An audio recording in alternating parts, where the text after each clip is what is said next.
Bharatiya Janata party के राष्ट्रीय अध्यक्ष बड़ी उम्मीदों के साथ पहुंचे तो थे लखनऊ। पूरी उम्मीद थी और बीजेपी ने जमकर पैसा भी खर्च किया। पैसा का मतलब ये कि रोड शो के लिए गाड़ियां थीं और फ्लैग्स लगाए गए थे, झंडे थे, बहुत सारी चीजें थीं। लेकिन क्या उस मन मुताबिक भीड़ इकट्ठा कर पाए? उन्हें नितिन नवीन जो नए नए बने हैं राष्ट्रीय अध्यक्ष, उन्हें पूरी उम्मीद थी कि मोदी जी के बराबर तो नहीं, लेकिन मोदी जी से कम आधी भीड़ तो जुट जाएगी। लेकिन यहाँ खेला हो गया खराब। आज मैं हालात दिखाऊंगा, दूर दूर तक कोई देखने वाला नहीं। वो होते नहीं है कि रेडी पटरी वाले होते हैं, बस वही वहाँ पर नजर आते हैं। क्या हालत हो गई है वो आपको दिखाऊंगा श्रीलंका और भारत की बात। जबकि श्रीलंका अगर हमारे मुकाबले देखा जाए तो छोटा सा देश है, फिर भी उसकी स्थिति क्या है अर्थव्यवस्था के तौर पर और हमारी क्या है।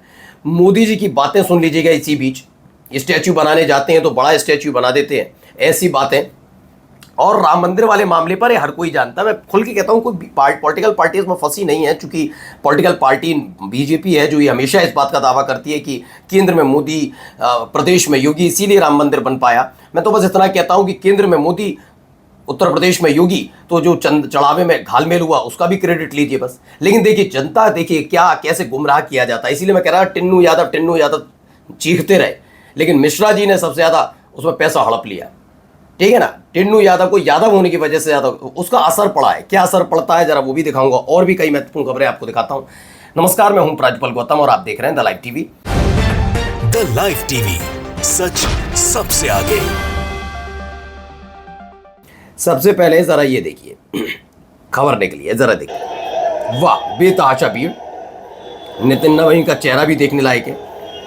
लोग नजर ही नहीं आ रहे, ढूंढने पड़ रहे हैं। मैं नहीं कह रहा हूं कि नहीं है लोग। हालत क्या है, पंकज चौधरी भी साथ खड़े हैं, प्रदेश अध्यक्ष बीजेपी के। गाड़ियां निकल रही हैं, वो पुलिस वाले वो टहल रहे हैं। मतलब रोड शो का मतलब क्या होता है, कुछ आए भी वही साथ चल रहे हैं उतनी कि बेतहाशा भीड़ के साथ।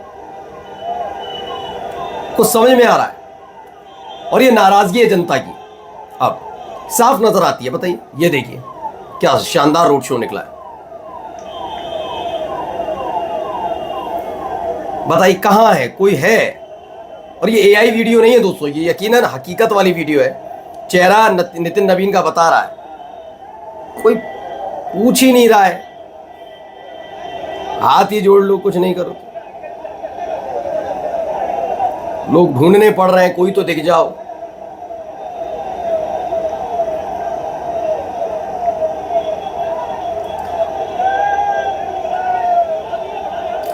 अब मैं इसको क्यों दिखा रहा हूं, पहले तो देखिए नितिन नवीन ये कर रहे हैं। मुझे जानना है कि एक पार्टी का राष्ट्रीय अध्यक्ष चुना गया, वो आते हैं, ठीक है, तो क्यों ये सब करने की जरूरत क्या है?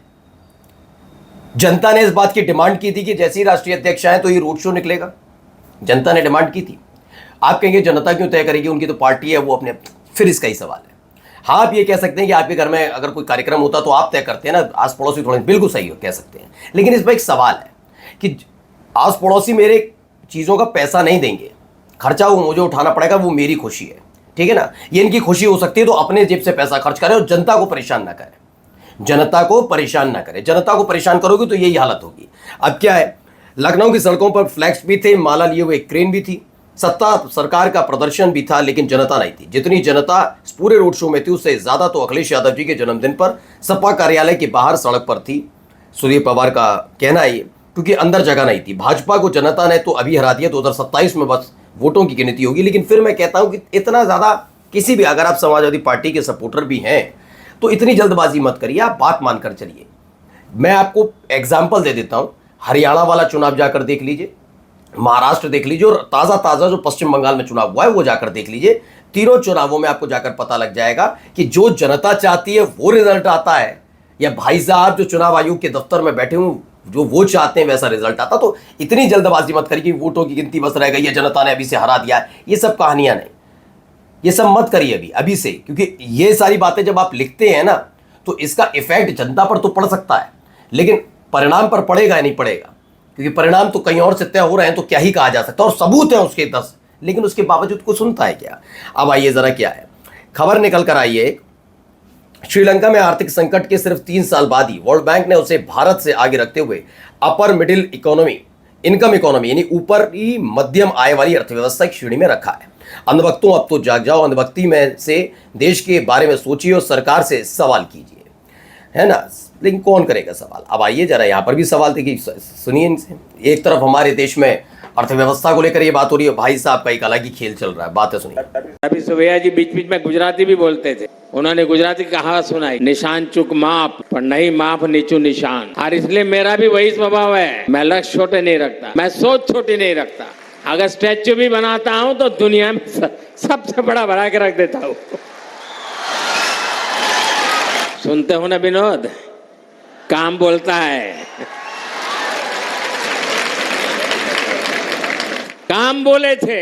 अब बताइए इसका क्या मतलब? लेकिन अर्थव्यवस्था का क्या हो रहा है बेड़ा कर? उसके लिए स्टैचू बनाता हूं, आपने बनाया, जेब से बनाया। मैं यही पूछूंगा कि स्टैचू, मैं ये नहीं कह रहा कि नहीं बनना चाहिए, हमारे देश के राष्ट्र प्रमुख पुरुष हैं, उनका बनना चाहिए।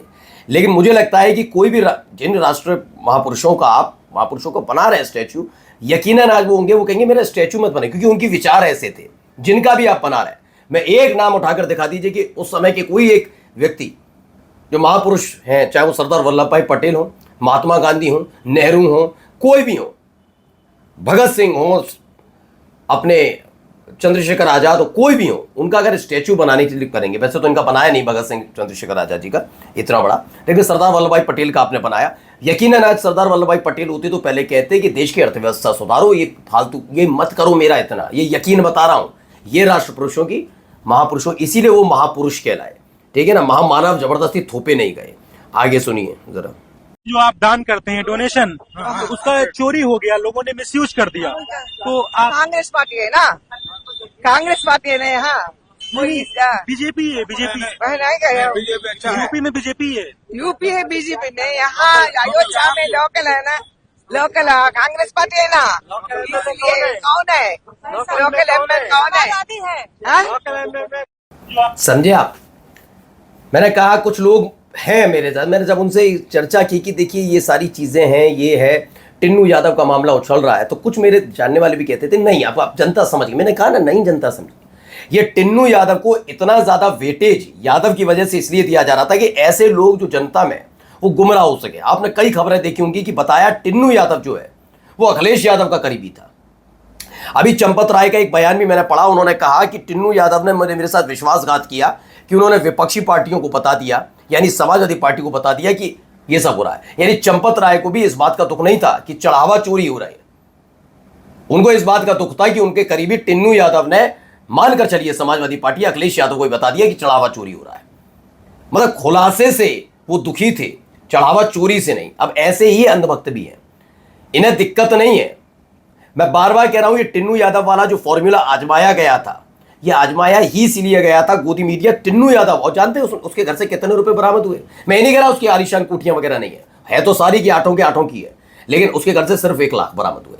और मिश्रा जी के घर से कितने बरामद हुए एक बार कैलकुलेशन कर लीजिएगा, लेकिन मिश्रा जी का नाम नहीं उछाला गया।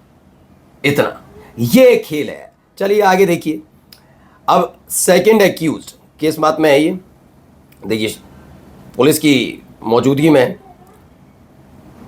जैद, आपने मामला सुना होगा कि ये गाड़ी पर स्क्रैच लगता है, उसके बाद टूट पड़ते हैं लफंगे, उसकी रॉड से पीट पीट कर हत्या कर देते हैं। हिंदुवादी संगठन जो कल तलक एक पूरे वारदात पर मुस्लिम समुदाय को टारगेट कर रहे थे, जिसमें पुलिस ने और जो ऑन द स्पॉट न्याय करती है एनकाउंटर वाला वो कर दिया था। फिलहाल इनकी सुरक्षित गिरफ्तारियां की जा रही हैं। हो सकता है पुलिस के सामने इन्होंने कोई रंगबाजी ना दिखाई, उसी लड़के ने दिखाई हो सकता है, पुलिस काम करती है, लेकिन अब किसी को फर्क नहीं पड़ता।